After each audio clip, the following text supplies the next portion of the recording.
Hey everybody, welcome back to Church Public News Roundup of June 7, 2022. We have a lot going on, and I just wanted to cover a few things that I have noticed and hopefully help you make some sense of from a Christian perspective. We've got Pride Month in full effect, and that of course means sports, corporations, food suppliers, etc.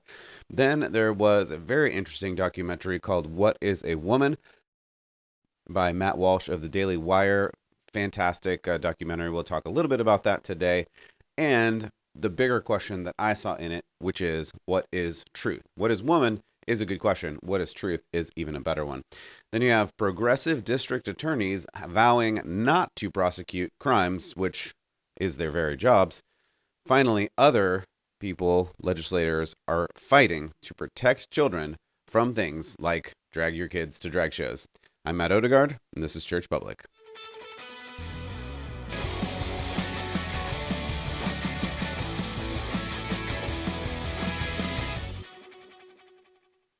Welcome back to Church Public. I am Matt Odegaard, and I appreciate you coming by here today. Today, we are looking at some news, and that is generally what I do, take some news stories and evaluate them from a Christian perspective, because I just don't see a lot of that out there. There's a lot of conservative news places that do fine in terms of a conservative perspective, but what I think they miss is that they don't really get to the heart of the issue. You can try to be conservative and conserve something, but if you don't know what you're conserving or why you're conserving a thing, then you're not really going to get to the heart of the issue. And I want to help you do that. I want to bring Bible in, I want to bring Christianity and a Christian perspective into the news so that you can understand what in the world is going on in this world and be able to live in it and not become insane.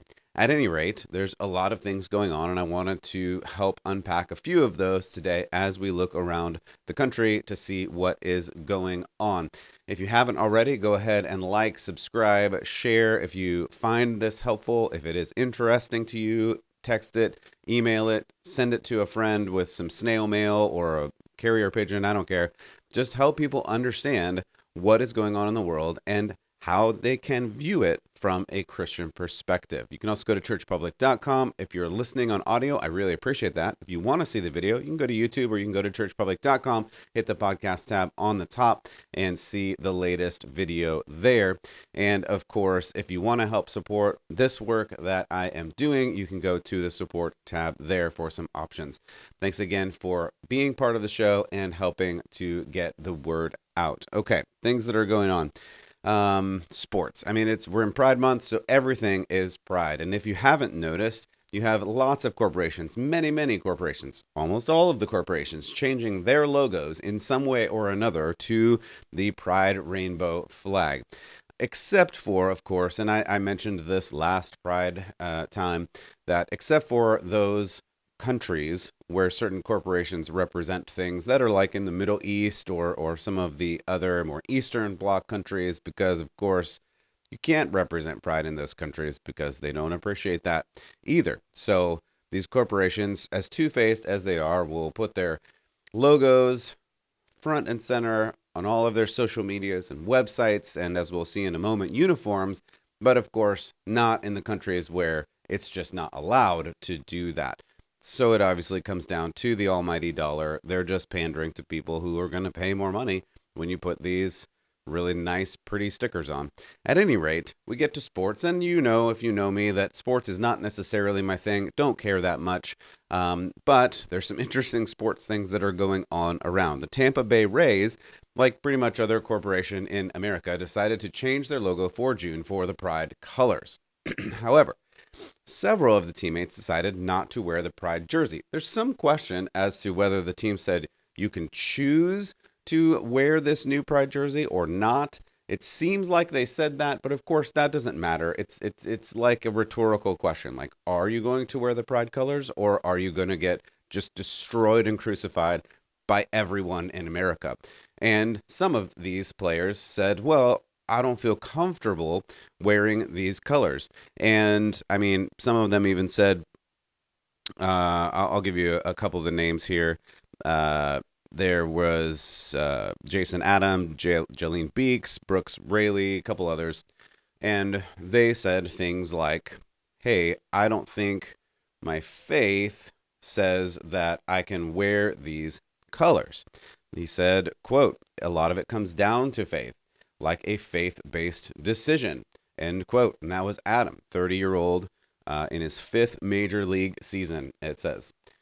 So, several of the teammates decided not to wear the Pride jersey, and I would say good for them. But of course, the media condemns this hateful behavior, and everyone has begun to condemn this hateful behavior. What was the hateful behavior again? In case you just missed it, not wearing a logo. According to the Washington Post, Jason Adam was, quote, given the opportunity to explain why he opted out, end quote. I love that language. Like reading into the language, I'm just a language person, so this is really funny. He was given the opportunity to explain why he opted out of this amazing opportunity to share his love for the world through posting the rainbow all over his body as he played sports. And I would say, as if he needed a reason to not support the radical LGBT revolution, as we just talked about yesterday, where drag men in women's clothing dressed up like women strippers are inviting children to put dollar bills into what little clothing they're wearing, like that's a good thing. And this particular sports player was like, hey, maybe I don't want to support that. Maybe it's a faith-based reason because I don't believe in this, and I don't think it's good for the kids. I don't think it's good for society. But as if he even needs a reason to not support the radical LGBT revolution, he could just want to play the sports ball that he's playing. But again, as I mentioned a lot, this is the religious function of the LGBTQAAIP hashtag $+ religion on display. It is a religion. It functions like a religion. You need to understand that. It's not just theories where you have a theory and I have a theory and we can talk about it and decide what's the right theory and what we're going to do. No. This is a religion. You need to get on board. If you don't get on board, you're out. You not only have to acknowledge the lifestyle, you must support it, you must promote it, you must wear it, you must promote it on national television during your sports game. If you fail to promote this radical theory, you will be ridiculed and possibly banished from future sports teams and games. While, so far as I can tell, and I've read a couple articles on this, these players have not yet been banished from future sports teams and games, and the consequences have not yet been levied, you can be sure, mark my words, I'm not a future teller, I'm just telling you this is what's coming. Somewhere, someone is taking notes on this grave sin that these ball players have done, and their consequence will be given once a new job is on the line, if not sooner. I guarantee this is coming. Wait for it. A couple of them will try to apologize, and it won't work because you cannot apologize. There is no forgiveness in this religion. But this is what is happening. You have to get along. You have to go along. You have to wear the clothes. You have to wear the logos. You have to not only say, you be you, which was the old way, which I actually don't think is right either, period. But that was the first question. You just let me do what I want to do. You be you. You live your truth. No. Now that's over. Now, not only do you have to say, you be you, I will support you, and I will wear the clothes to support you, and I will wear the clothes on national TV playing a sports ball game to support your choices, whether or not they even have any basis in reality. That is what is demanded of you, or you will never work in the ball game again. I'm telling you, this is what's coming. So that was one sports adventure. Then you have this other sports adventure in the NFL, moving to a different sports ball. The NFL Panthers have now added their first transgendered cheerleader because sports, I guess. I'm not going to spend a whole lot of time on this, but a biologically male cheerleader who identifies as female has been added to the NFL's Carolina Panthers cheerleading squad. Justin Simone Lindsay made the announcement this week via Instagram, and the Panthers' Top Cats cheerleading director confirmed the move to BuzzFeed. I just don't know what to do with this. Like, first of all, cheerleading is not a sport. Apologies if I offend, but at this point, I don't know what to tell you. Sports are sports, and you can play sports. Cheerleaders, literally by name and definition, are supposed to cheer on sports. And now we have to say that is a man, is a woman, or no, or is a man a woman, or something. and cheer for the cheerleaders who are cheering to cheer on those that cheer for gender or sexuality or LGBT inclusion or something. At any rate, if you're confused, that's because this is all intentionally confusing.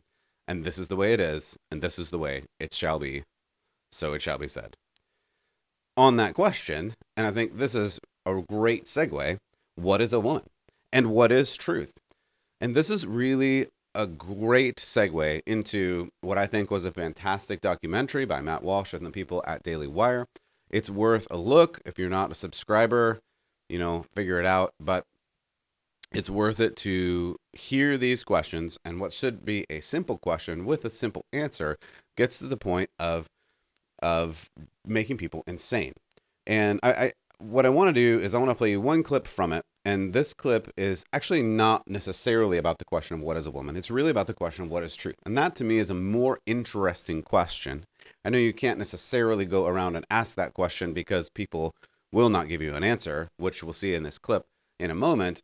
But that is the underlying question that drives the whole philosophy, the whole ideology, the whole postmodern worldview that pretty much everybody at this point has. And you see that on full display in this movie and in this clip. Whether or not they say that, and I don't even think they use the word postmodern at all, but the question, what is truth? Is there truth? Can there even be truth? Evokes some very interesting responses. So let's take a look at this and then we'll talk a little more about it. Well, I'm not even talking about social context. I'm just trying to start by getting to the truth, Yeah, I mean, I'm really uncomfortable with that language of getting to the truth. Again, in social life. Why is that uncomfortable? Because it sounds actually deeply transphobic to me. And if you keep probing, we're going to stop the interview. If I probe about what the truth is? You keep invoking the word truth, which is condescending and rude.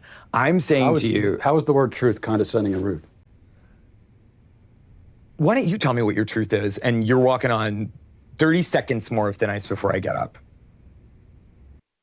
So, that was an interview with ostensibly a college professor, and the college professor has something to do with women's studies or something. I don't know the title. It doesn't even really matter at this point, but because I have had many interactions with college professors through my college career and also just in other various areas where you get ideas and thoughts and answers or non-answers like this. And so I have a couple of observations. The question even isn't even asked, what is truth?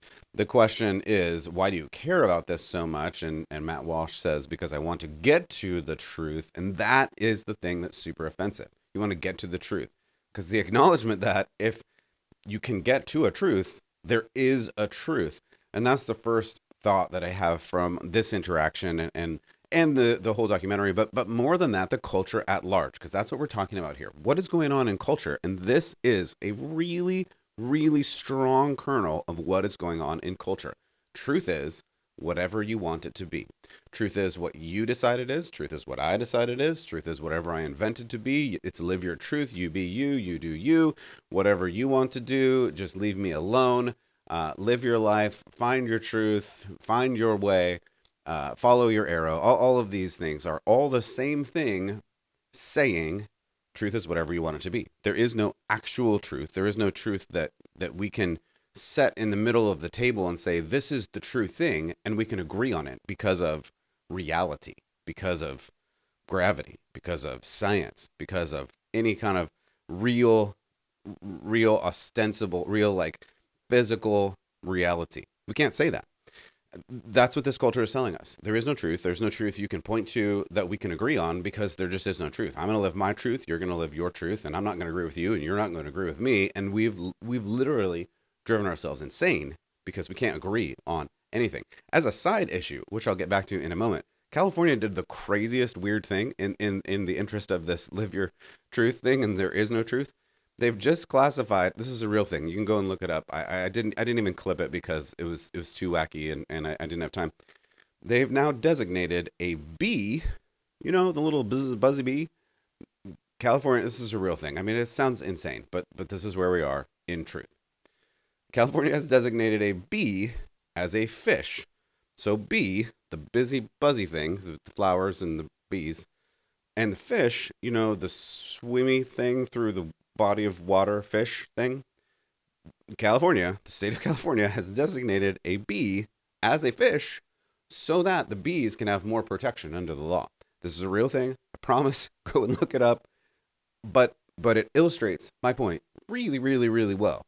That once we lose the idea that there is an actual truth and you can actually measure, like, is a bee because it flies and goes from flower to flower, and is a fish because it swims and lives in the water, and those are not the same things because the air is not the same as the water, and a bee is not the same as a fish, or no, they're all the same. That's fine. A bee can be a fish because why wouldn't it be a fish? Because language doesn't mean anything, and then you just go blah, blah, blah, gobbledygook, gobbledygook, and it doesn't matter what you say because words have no meaning.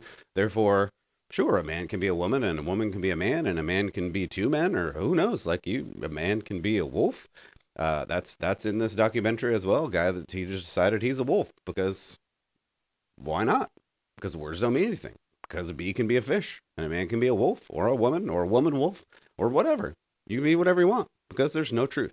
And this all gets back to postmodernism, and I'm not going to go into a big diatribe on postmodernism, though I have an inclination to do so. The whole idea is this in the postmodern, and I'm not going to name drop even all the names that come through the postmodern revolution that gets us to this point. You just have to know that postmodernism broke the world because now there is no truth, and nothing is truth. And the very pursuit of truth is infuriating. So that's an interesting thing. Like if you missed it in the clip, and I'm not going to play it again, but you should go and rewatch it and watch the emotion. If you're just listening, it's harder to see, but you can see it, the emotion that comes when the idea, just the idea that there is a truth comes up to this college professor. This professor gets angry about it. He says, I'm very uncomfortable with this. I'm going to end the interview because you're talking about truth. And even Matt Walsh is like kind of taken it back, and he's like, what? I like, we're talking about truth. Like, isn't that a thing? And the answer is no, it's not a thing to this group of people. And it is a huge swath of people in America. I'm telling you, huge. Beyond the gender stuff, beyond even the critical stuff, the idea that there is a truth is absent from this generation. They cannot handle that because if you admit that there's a truth, that means I can't live the way I want to live. That means I can't live however I want. That means I can't do whatever I want because it means there's some force outside of me. We talked about this on the show yesterday. There's some force outside of me that's going to tell me what to do, and nobody gets to tell me what to do because I live my own life, and therefore I am the king of my life, and therefore I am God, little g, period. That's the conclusion. Whether or not people say it, that's really the reality that we're living with. There can't be a God because there can't be a truth, because then I can't be in charge of me. This radical autonomy. And it gets back to this book we were talking about yesterday, this Rise and Triumph of the Modern Self, that points to the fact that the psychological self, the self that I create out of myself, out of my psychology, out of my feelings, out of my thoughts, has to be the highest value. And if you impose truth on that, then I can't live however I want. And that is where we are, period. And people don't want it. And people don't want this truth. And that gets back, we try to get back to Bible. That gets back to Bible. Jesus talking with Pontius Pilate when Jesus is put in front of Pilate. And it's a very interesting dialogue. I won't read the whole thing for you, but go read it out of John 18, somewhere around verse 30, 38. Where Jesus is talking to Pilate, and they're talking about truth, and Jesus is saying, like, basically, I am the truth and there is a truth, and Pilate answers, what is truth? And it's the same thing. We're not doing anything new here. There's nothing new, even with these philosophers that brought in this postmodern idea and this deconstructionist idea. It's nothing new. We've never wanted there to be truth because, again, it's the same thing. If there was truth, then that means I'm not in charge, and everybody wants to be in charge. But even asking questions about truth evokes this incredible anger, and that's something that you see in this clip, and you see when you have conversations with people. It's really striking. However, now here's the paradox, I guess you could call it. The interesting paradox is you must, period, capital exclamation point, You must accept my truth. That's how it works, right? There is no truth. You can't tell me what truth is. I'm going to get really angry if you even talk about truth. But you must accept my truth, or you're thrown out of society, or out of the ball game, or out of the sports match, right? And this is what we see. You have to wear the patch. You have to wear the pin. You have to change your background. You have to change your avatar.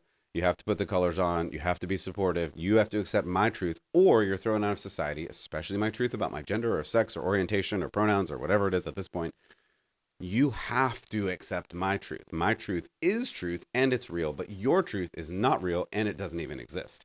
Do you see? It's just this crazy game that if we spend 5 seconds unpacking it, it all falls apart like a house of cards. And we see that, which is why this documentary is so interesting. But you also have to accept my truth or my world falls apart, because my identity is based on something that in a lot of these cases just isn't even real. So there is no truth, but you also have to accept my truth. And here's where we get to the bottom line that gets us into a Christianly view of this, a biblical view of this. Actual truth blows up the whole argument. And that's why you can't allow actual truth anywhere. That's what we talked about yesterday in Christian nationalism, which doesn't even really exist. I know there are some people trying to hijack Christianity to try to infuse it into some political party, but the reality is, if you are a Christian, you bring Christ wherever you go. Christian, little Christ. That relationship that you have is part of who you are, so that cannot be allowed. You cannot be allowed to espouse actual truth, actual biblical values, because that blows up their argument. That's why you get such anger when people talk about this, when they deal with this, when they respond to truth, what is truth, or even the question, what is a woman? People responding so angrily to this, because if you actually answer that question, then you have to deal with the consequences of the answer, and no one wants to do that. This view, this postmodernism, is the prevailing view, whether people acknowledge it, say the words, or not, especially in college. By the way, don't send your kids to college. I know that sounds like an extreme example, but show me a college that isn't steeped in this kind of garbage, and I might change my mind. I really haven't found very many in America at this point. They all have this. They really, really all do, and it's terrifying. Can you imagine sending your child to sit in front of this human that you just saw who said, I'm really uncomfortable with even talking about truth, period, full stop? Can you imagine your child trying to have a conversation when this person knows all the theories and all the words and has all the letters and all the education, and they'll talk circles around your child and bring them along to their side? That's what we're talking about, and that's the danger here. A couple more points that I've seen in the news. This is an interesting one in terms of law, because law is really important. It's really important to understand law and why we need a law. We need a law, and I've talked about this a lot before, that justice is blind. When you look at the statue of justice, justice is blind because it shouldn't matter who you are. It just matters what you have done. And in the law, whether you're rich or poor or a race, it doesn't matter. You should be treated the same based on your crime. However, now you have many district attorneys across America, especially in places like California and New York. But now we're going to talk about the state of Virginia, where in the state of Virginia, the Commonwealth Attorney, which is the head attorney, whose name is Steve Scanso, has announced through an article that he will not prosecute many crimes. As the attorney who is in charge of prosecuting crimes says there's certain kind of crimes I'm just not going to prosecute, especially abortion crimes. He said, if abortion becomes a crime, which it hasn't yet in Virginia, but this whole Roe situation has brought some things up. The New York Times reports, this attorney says, quote, my governor can pass bad abortion laws, but I won't enforce them, end quote. This is the thing, right? And this is the postmodernism coming out, and it comes out through law school. It comes out through, critical theory, critical legal studies, all of these other avenues, that you get to this point when this attorney had professors, I am sure, who said, well, what is truth? Is there truth? Does there have to be truth? What is a law? Do you have to enforce a law? Who decides what laws to enforce? And so this attorney taking it upon themselves as the lead attorney in a state that they're just not going to enforce the laws. My governor can pass bad abortion laws, but I won't enforce them, end quote. By the way, that's not actually how laws work.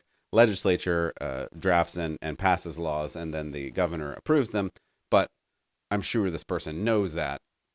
I mean, I hope they know that. At any rate, who knows? Who knows what's really going on here? But this critical legal studies says that, hey, if you are a certain person, if you have a certain history, even if you break the law, well, we're not going to hold you accountable to the law because the attorney now decides not to, decides that I'm just not going to prosecute. This is the progressive understanding of the law, not the rule of law that, again, justice is blind. It doesn't matter who you are. It only matters what you have done. And the justice should be responsive. It should be appropriately connected to the crime.